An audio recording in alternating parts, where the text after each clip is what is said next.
Everyone. তো ষষ্ঠীর পর্ব তো মিটলো, এবার আসি দশহারায়।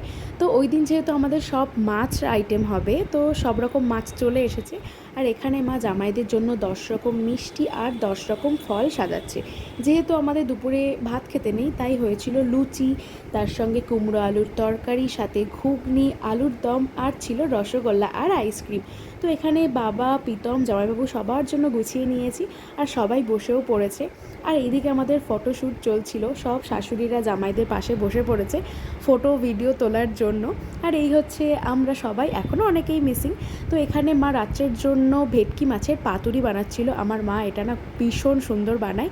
আর আগের দিন রাত্রে মা বানিয়েছিল এই বাড়িতে পাতা দই, ভীষণ সুন্দর হয়েছিল। তো চলো মেনুটা শেয়ার করি। এটা ছিল সাদা ভাত, আলু ভাজা, বেগুন ভাজা, মুড়ো ঘন্ট, দই কাতলা, সর্ষে ইলিশ, আর ছিল ভেটকি মাছ আর বাগদা চিংড়ির মালাইকারি, তার সাথে ছিল দই আর কোল্ড ড্রিঙ্কস।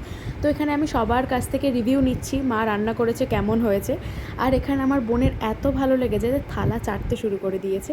আর এইদিকে ডাস্টবিনটার অবস্থা পুরো ভরে উঠেছে।